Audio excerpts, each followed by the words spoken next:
Eu jamais imaginei que o momento mais humilhante da minha vida aconteceria na frente de toda a minha família, bem no jantar de Natal. Naquela noite, com todos brindando e sorrindo, meu pai se levantou para fazer um discurso e anunciou um presente especial para minha irmã mais nova, um presente que, segundo ele, vinha de todos nós. E quando ele tirou do bolso uma chave prateada, eu soube na mesma hora o que eles tinham feito. Eles tinham roubado de mim, da filha que ninguém nunca valorizou, o único bem que conquistei com anos de trabalho e sacrifício. Mas o que eles não esperavam era que, naquele instante, eu deixaria de ser a filha rejeitada, e me tornaria a única pessoa capaz de derrubar tudo o que eles construíram. Quer saber como tudo virou contra eles? Então escute até o fim. Olá, seja bem-vindo ao canal Histórias Surpreendentes, curta e se inscreva nesse canal, aproveite e ative as notificações.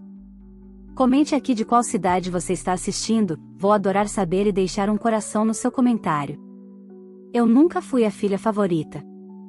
Durante toda a minha vida, meus pais deixaram claro, mesmo sem dizer uma única palavra, que a estrela da família era minha irmã mais nova, Laura. Eu era apenas o acidente, a filha que custava tempo, esforço e dinheiro. Cresci aceitando migalhas de atenção, enquanto Laura recebia festas, viagens, roupas caras, elogios e tudo que o dinheiro ou o afeto parental podiam comprar. Quando eu finalmente saí de casa aos 18 anos para estudar enfermagem, não houve lágrimas, não houve despedida calorosa. Minha mãe apenas disse: "Não faça drama, você escolheu essa vida." E meu pai completou: "Só não volte pedindo dinheiro." Então eu aprendi a sobreviver.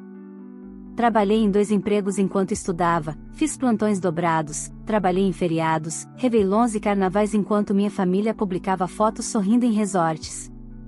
Cada centavo que eu ganhava era guardado com precisão. Quando finalmente consegui financiar meu apartamento na Vila Mariana, em São Paulo, foi o primeiro momento em que senti que minha vida tinha algum valor. Era pequeno, mas era meu. Conquistado com o suor que ninguém nunca reconheceu. Com o tempo, minha relação com meus pais e com Laura se tornou cordial, mas distante. Eles me procuravam quando precisavam de algo, dinheiro emprestado, ajuda médica, caronas, mas nunca estavam presentes quando eu precisava. Mesmo assim, eu insistia em tentar manter algum vínculo, talvez porque, no fundo, eu ainda desejava ser amada por eles. Hoje percebo o quanto isso me custou. Naquela noite de Natal, eu aceitei o convite deles por pura esperança infantil. Talvez, só talvez, depois de tantos anos, minha família finalmente tivesse orgulho de mim. Cheguei ao jantar em uma churrascaria chique no Jardim Paulista, pagada por eles de algo raro. Laura estava radiante, como sempre, com roupas novas, unhas recém-feitas e aquele sorriso de quem nunca conheceu a palavra sacrifício. Meus pais compraram presentes caros para ela, enquanto para mim havia apenas uma caixa simples que eu abri para descobrir um perfume barato. Fingi alegria. Eles fingiram acreditar. Depois da ceia, meu pai se levantou com uma taça de vinho e disse que tinha um presente especial para Laura.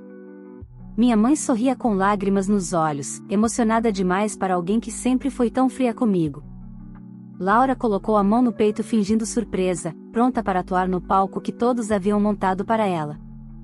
Meu pai tirou do bolso uma chave prateada, e eu senti meu estômago afundar antes mesmo de ele terminar a frase.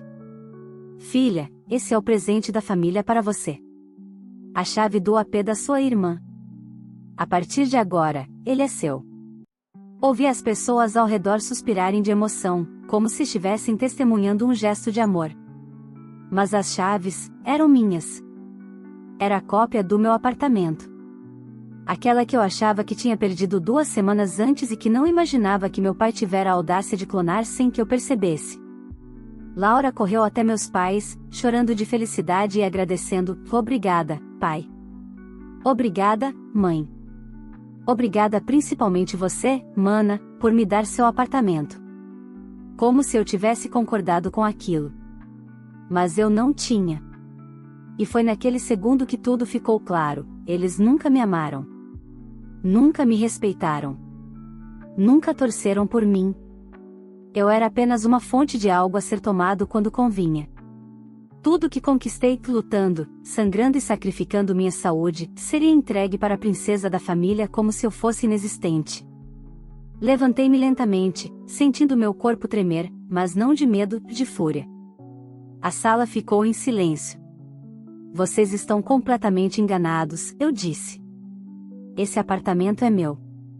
E ninguém vai tirar ele de mim. Meu pai, com a arrogância de sempre, respondeu: já está feito. Você não decide nada.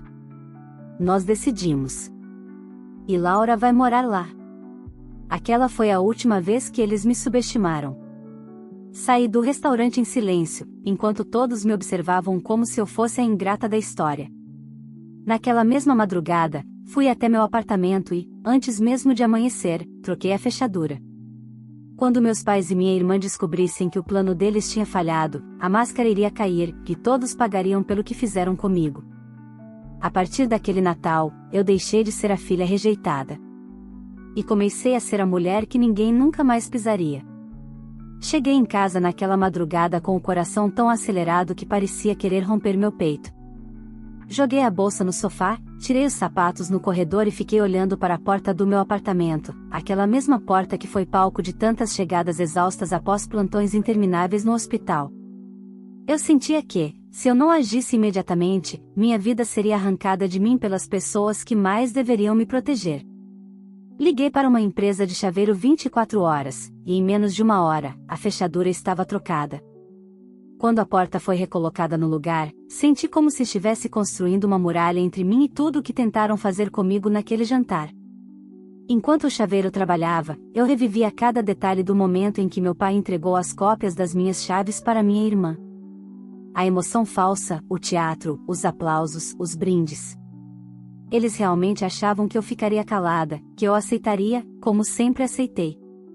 E naquele instante eu percebi, eles nunca me temeram porque nunca me reconheceram como alguém com poder para reagir. Para eles, eu era a filha que trabalhava até desmaiar, que aceitava humilhações, que sempre relevava tudo para tentar manter a paz. A filha esfregão. Mas aquela versão de mim morreu na noite do Natal. Quando o chaveiro foi embora, sentei-me no chão da sala e deixei finalmente o choro vir. Não era tristeza, era luto. Luto da filha que eu tinha tentado ser, luto da família que eu sonhava ter. Eu chorei pela criança que esperava reconhecimento, pela adolescente que implorava por atenção, pela adulta que acreditava que amor podia ser merecido com esforço. Depois disso, o silêncio. Um silêncio tão pesado e tão libertador que, pela primeira vez, senti que eu não devia nada a ninguém. Às 8 da manhã, quando meu celular começou a tocar pela 10ª vez, eu sabia quem era. Minha mãe. Deixei tocar. Depois foi meu pai. Depois Laura. Nenhuma ligação atendida. Quando as ligações viraram mensagens, eu só observava a sucessão de dramas. Minha mãe começou com chantagem emocional. Filha, atenda, precisamos conversar, você nos envergonhou. Em seguida, meu pai entrou com a arrogância que sempre o guiou. Você sabe que não vai ganhar nada com isso. Se comporte e venha entregar as chaves.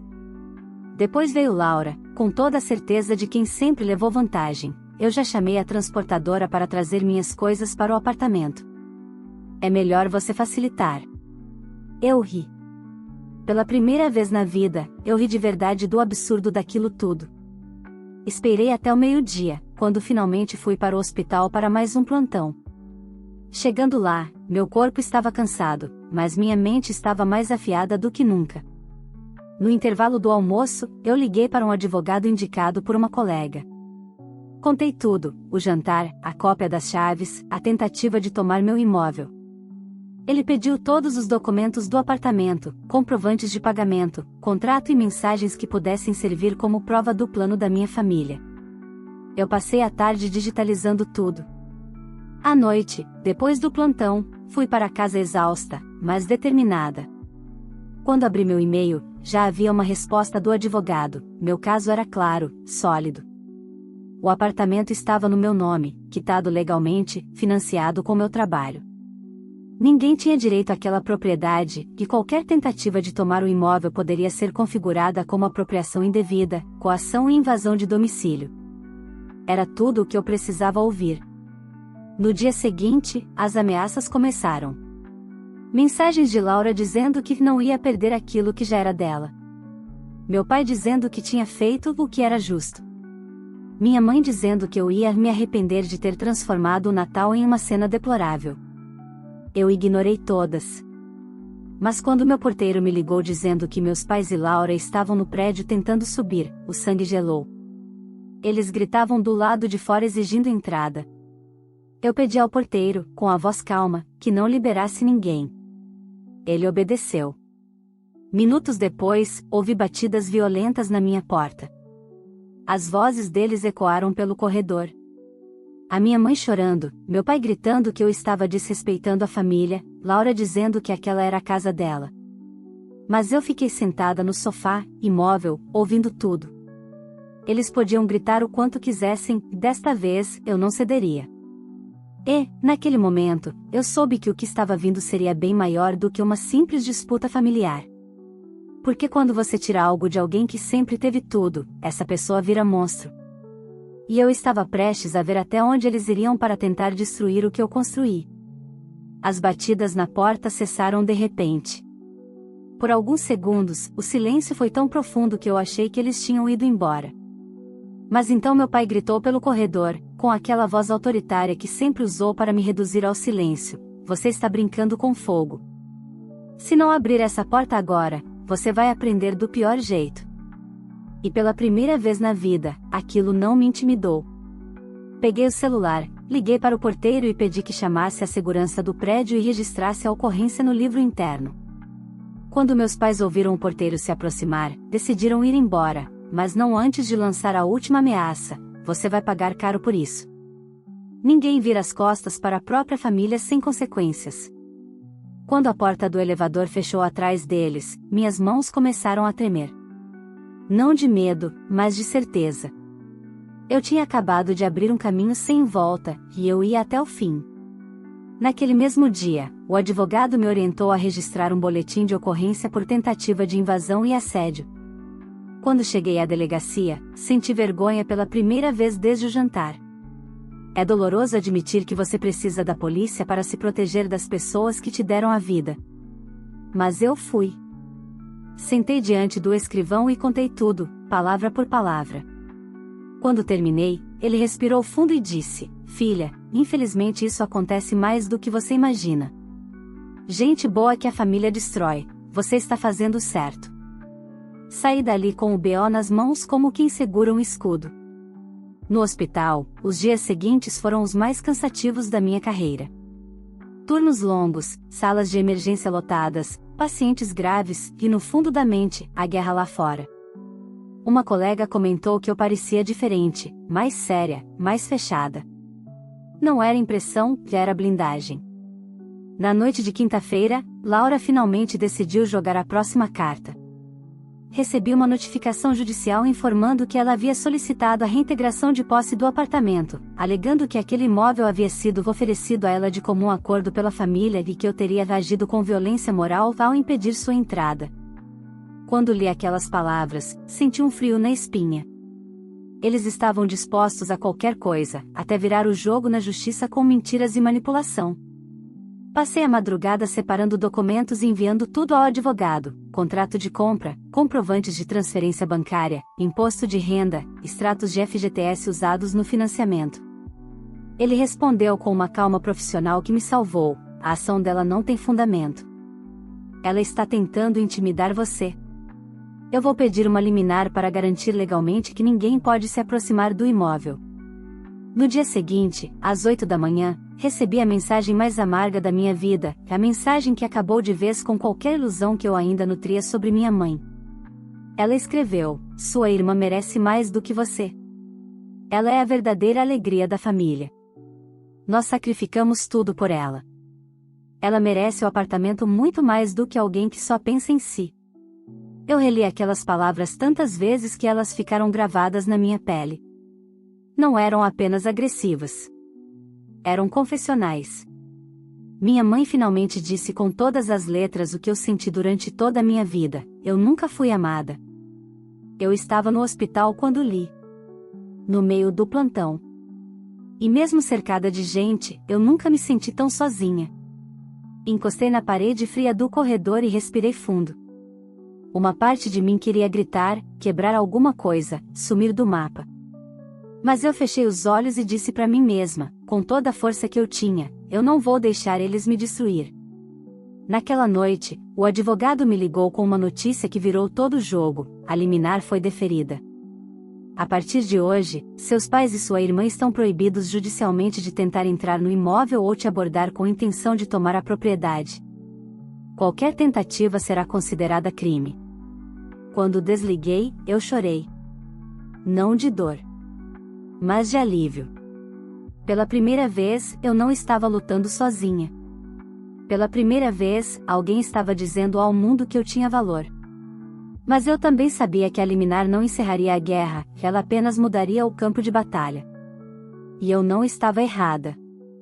2 dias depois, quando voltei do plantão, encontrei o corredor cheio de bilhetes grudados na minha porta. Todos escritos à mão, todos de Laura. Alguns me chamavam de monstro, outros imploravam, outros traziam ameaças veladas. Ela os escreveu com a instabilidade de quem está perdendo o controle. E enquanto eu lia, entendi, eles não queriam o meu apartamento apenas por interesse. Eles queriam porque Laura não sabia viver sem ter tudo. E eu tinha algo que ela nunca conseguiu conquistar, e isso era imperdoável. A raiva deles não era pelo imóvel em si. Era porque eu saí da narrativa onde eles me colocaram. Era porque eu finalmente disse não. E quem está acostumado a mandar não lida bem com limites. Enquanto eu rasgava os bilhetes um a um, senti algo nascer dentro de mim. Não era vingança pura, era justiça. Era o desejo incontrolável de fazer com que eles sentissem, pela primeira vez, o que era perder algo. Porque eles estavam prestes a descobrir que amor não era obrigação. Naquela noite, eu prometi a mim mesma, se eles queriam guerra, eu não fugiria. Mas dessa vez, quem ia escolher as regras seria eu. Eu achava que a liminar daria fim ao assédio, que ao verem o peso da justiça, meus pais e Laura recuariam. Mas eu subestimei a capacidade deles de se afundarem ainda mais quando percebem que não podem controlar uma pessoa. E o que veio em seguida mostrou com clareza que eles nunca me enxergaram como filha, apenas como um recurso. Na segunda-feira seguinte ao episódio dos bilhetes, fui chamada à sala da direção no hospital. Minha chefe, doutora Miriam, estava com uma expressão séria demais para uma manhã comum. Quando me sentei, ela deslizou uma pasta pela mesa. Dentro dela, havia reclamações formais, assinadas, supostamente, por pacientes e acompanhantes. Todas descreviam comportamentos que jamais tive: mau atendimento, agressividade, negligência, abandono de paciente, falta de higiene, instabilidade emocional causada por problemas familiares. Meu estômago afundou. Isso foi enviado anonimamente ao setor de recursos humanos, explicou a diretora. Tivemos que abrir investigação interna. As acusações são graves. Eu folheava os papéis com as mãos tremendo. Eram mentiras descaradas. Mas mentiras bem construídas. Textos escritos com cuidado, cheios de detalhes falsos, mas plausíveis. Na última folha, encontrei o golpe final: fotos minhas, tiradas sem minha permissão, no hospital, no refeitório, no ponto de ônibus. Como se alguém estivesse me monitorando. Um sabor amargo tomou minha boca. Laura. Era exatamente do nível dela. Se ela não podia tomar meu apartamento pela força, me destruiria pela reputação. Eu trabalho com você há 3 anos, disse minha chefe, com firmeza. Eu te conheço e sei que nada disso combina com você. Mas não posso ignorar denúncias formais. Vamos abrir sindicância. Você seguirá trabalhando, mas qualquer outra denúncia pode te afastar imediatamente.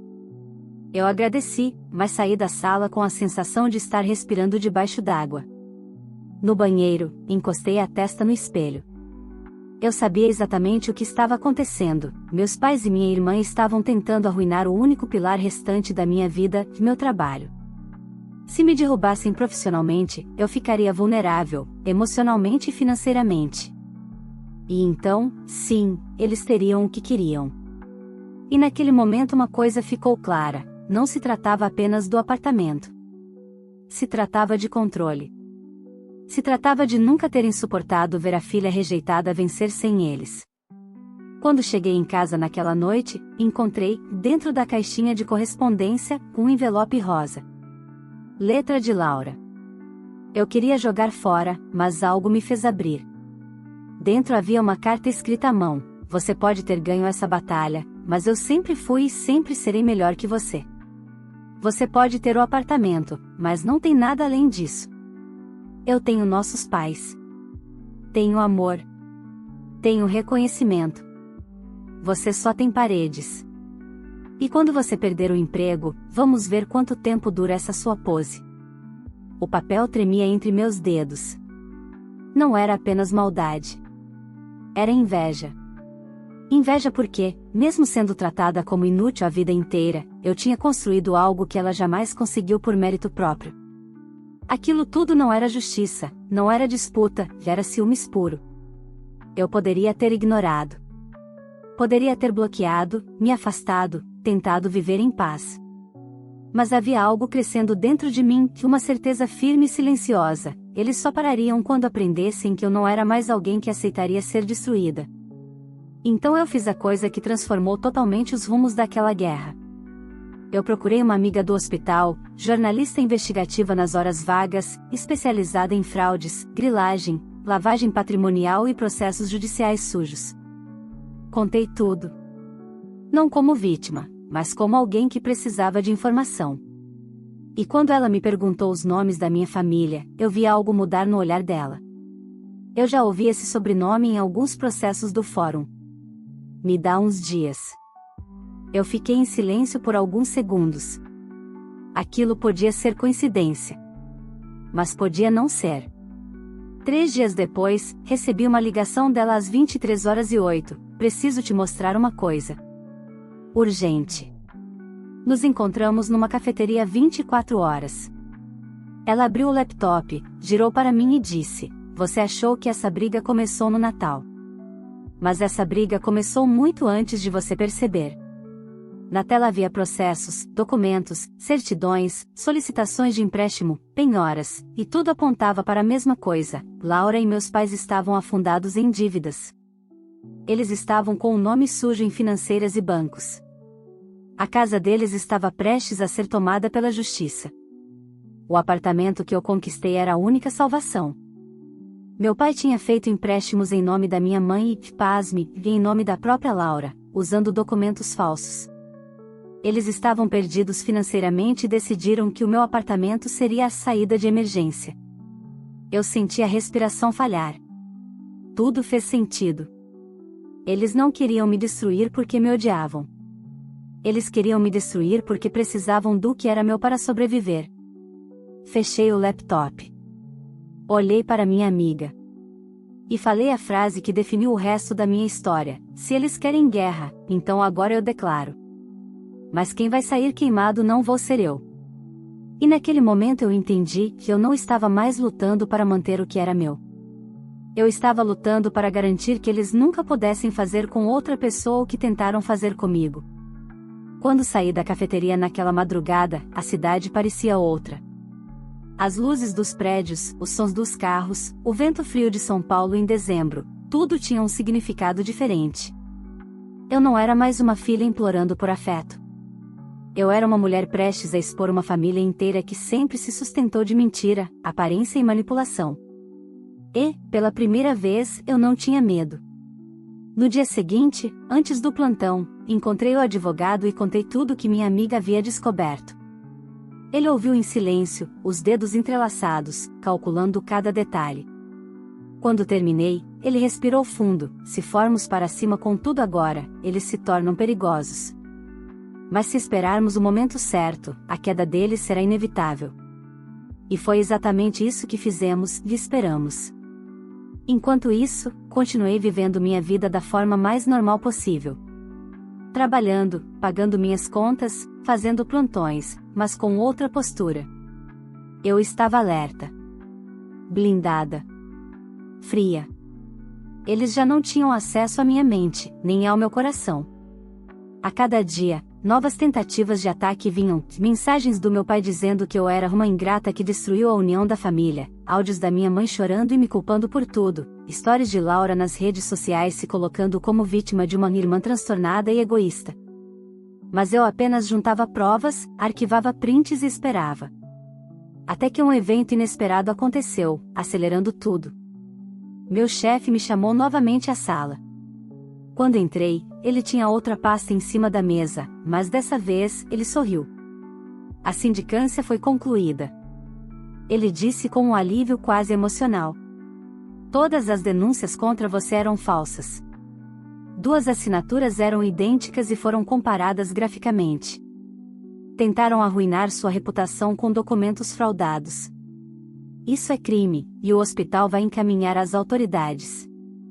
Você está completamente livre. Senti meu corpo desabar na cadeira. Eu não tinha percebido o quanto estava segurando a respiração nas últimas semanas. Choramos juntos, ela segurou minhas mãos e disse: "Você é uma das melhores enfermeiras que eu já tive. Nunca deixe ninguém roubar sua história." Saí do hospital com o peso de uma montanha tirado das minhas costas. E quando peguei o celular para avisar ao advogado, encontrei dezenas de ligações perdidas e mensagens. Algo tinha acontecido. Quando cheguei em casa, recebi a confirmação: meus pais e Laura estavam à beira da falência. O banco entrou com pedido judicial para tomar a casa onde moravam caso a dívida não fosse quitada em 30 dias. A bomba que eu estava esperando tinha explodido, e não fui eu quem acendeu o pavio. E então veio o golpe final, o último empurrão para derrubar o castelo de cartas que eles construíram durante anos. Naquela noite, às 2h38 da madrugada, meu pai me ligou. Atendi, não por vontade, mas por estratégia. "Filha", e ele começou dizendo, com uma voz que nunca tinha usado comigo, "a gente precisa conversar." Pela primeira vez na vida, ele me chamou de filha com sinceridade. Mas não era amor. Era desespero. "Nós estamos em uma situação difícil."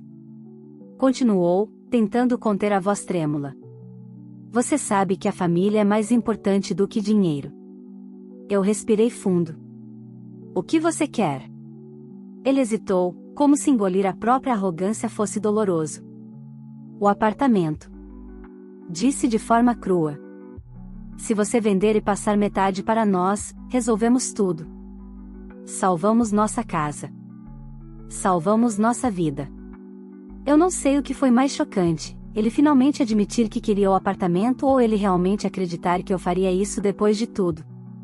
A resposta saiu da minha boca antes mesmo que eu pudesse pensar: "É impressionante. Vocês não querem me amar. Vocês só querem o que é meu.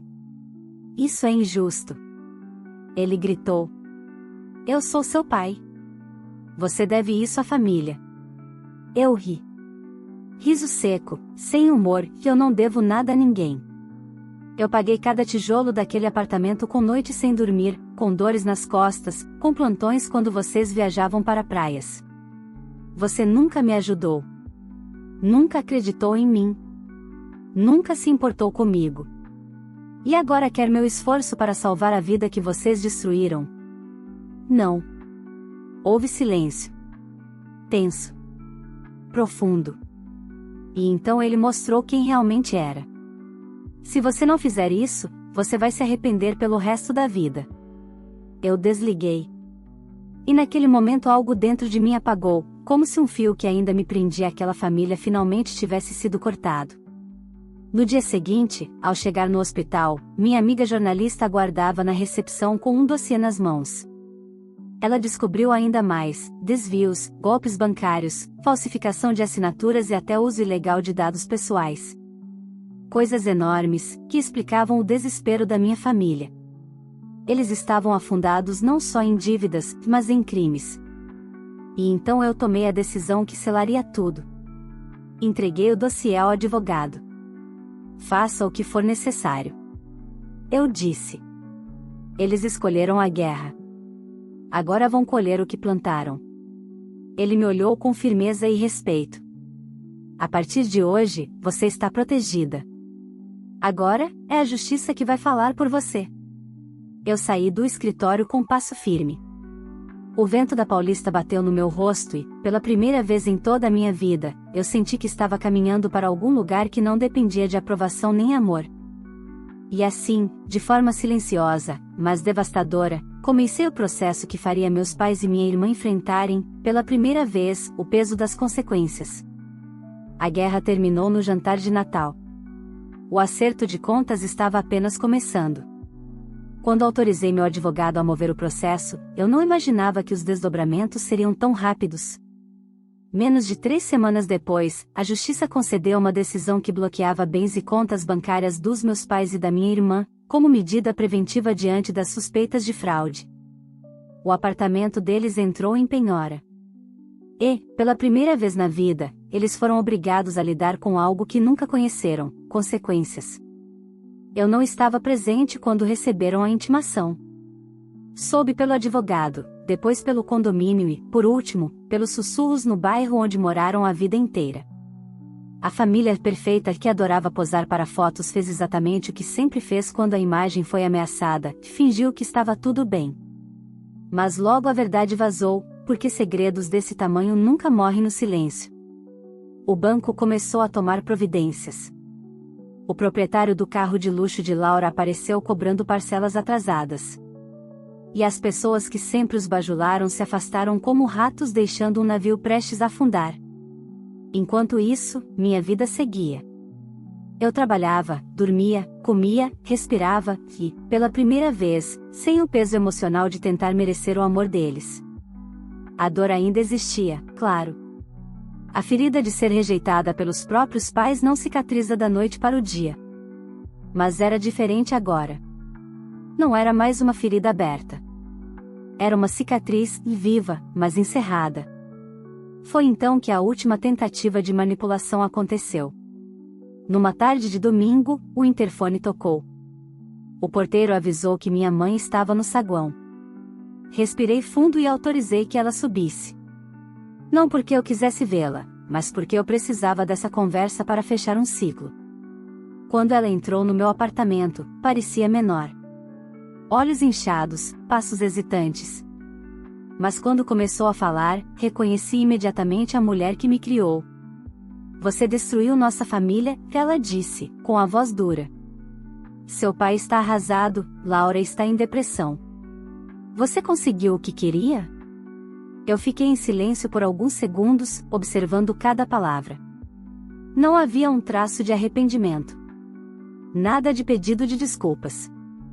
Nada de reconhecimento do que fizeram. Só acusação. Só vitimização. Eu não queria destruição, respondi. Eu queria respeito. Só isso. Ela riu, um riso nervoso e venenoso. Respeito? Você sempre foi complicada. Sempre foi sensível demais. Nunca foi fácil amar você. Os gritos no jantar de Natal, a humilhação, as chaves, nada doeu tanto quanto ouvir aquilo. Mas foi também libertador. Porque ali estava a verdade nua, despida de máscaras: eu nunca fui amada porque eles nunca quiseram amar. Então eu soltei a pergunta que definia tudo: você teria feito isso com Laura? Ela travou. E naquele silêncio, eu tive todas as respostas que esperei a vida inteira. Não precisava ouvir a palavra não. O silêncio gritou mais alto. Pode ir embora, eu disse com calma. A partir de hoje, vocês não têm mais acesso à minha vida. Ela tentou falar, mas eu interrompi: se voltar aqui, se me procurar, se tentar qualquer contato, eu denuncio. Não é ameaça. É um limite. Os olhos dela se encheram de ódio, não tristeza. E assim ela saiu, batendo a porta, como se ainda tivesse algum poder sobre mim. Mas naquele instante, eu senti algo extraordinário: não doeu. Nada naquela cena teve poder para me ferir. Dias depois, o inevitável aconteceu: o banco finalmente tomou a casa dos meus pais. Tiveram que sair às pressas. Vizinhos comentavam que Laura surtou, que meu pai tentou negociar até o último segundo, que minha mãe chorava dizendo que a família tinha sido destruída pela filha ingrata. Eu ouvi tudo com neutralidade. Não desejo sofrimento para ninguém, mas o destino não está nas minhas mãos. apenas colhem o que plantaram. Recebi a notícia oficialmente pelo meu advogado, que perguntou se eu queria seguir com a denúncia criminal pela falsificação de documentos e tentativas de fraude. Pensei longamente. Eu poderia mandá-los para a prisão. Eu tinha provas. Eu tinha direito. Mas decidi por outra via, não por pena, mas por sabedoria. Quero apenas que se mantenham longe de mim. Para sempre. E assim ficou registrado em documento judicial. Meus pais e minha irmã foram proibidos legalmente de tentar contato comigo por qualquer meio. Se tentarem, incorrem em crime. A partir daquele dia, eles deixaram de existir na minha vida. Nos meses seguintes, a paz chegou de um jeito silencioso. Não festivo. Não eufórico. Apenas paz. Eu acordava sem esperar uma humilhação. Voltava para casa sem medo de ser traída. Pela primeira vez, meu apartamento realmente era meu, não só no papel, mas na alma. Redescobri coisas simples, o prazer de ouvir minha música favorita na sala, de cozinhar sem pressa, de ver o pôr do sol da sacada depois do plantão. Descobri que a vida existe além da busca por amor de quem não sabe amar. Eu não criei uma ONG. Não construí um projeto grandioso. Não virei heroína da vizinhança. Eu só construí a minha vida, do jeito que sempre sonhei, sem ninguém tentando arrancar o que conquistei. Hoje, aos 32 anos, sou uma enfermeira respeitada, morando no apartamento pelo qual lutei. Tenho amigos que se tornaram minha família. Tenho paz. E, principalmente, tenho amor próprio, algo que demorou anos para nascer, mas agora ninguém nunca mais vai arrancar. Não sei onde meus pais e minha irmã estão. Não sei se ainda falam de mim, se me odeiam ou se fingem que eu não existo. E a verdade é que não importa. Porque no fim, eu aprendi a lição mais dura e mais libertadora da minha vida: família não é sangue. Família é quem não tenta destruir você. E se para ter paz eu precisei perder 3 pessoas que nunca me amaram, então não perdi nada. Se você acompanhou essa história até o final, já deve ter percebido que ninguém merece ser pisado, humilhado ou ter seus sonhos arrancados, nem mesmo pela própria família. Agora eu quero saber a sua opinião. Se você estivesse no meu lugar, você faria a mesma coisa? Defenderia o que conquistou com tanto esforço ou tentaria manter a paz a qualquer custo, mesmo sendo injustiçada? Comenta aqui embaixo, eu quero muito saber o que você faria nessa situação. E aproveita e me conta também de qual cidade você está assistindo esse vídeo, porque eu vou passar nos comentários deixando um coração como forma de agradecimento pelo apoio de vocês. Se essa história te prendeu, se te emocionou ou te fez refletir, não esqueça de deixar o like, porque isso ajuda demais o canal a crescer e me incentiva a trazer novas histórias como essa. Se inscreve no canal e ativa o sininho para não perder os próximos vídeos, tem muita história forte, emocionante e cheia de reviravoltas vindo aí.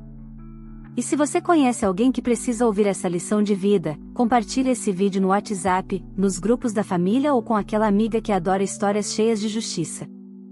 Obrigado por estar aqui.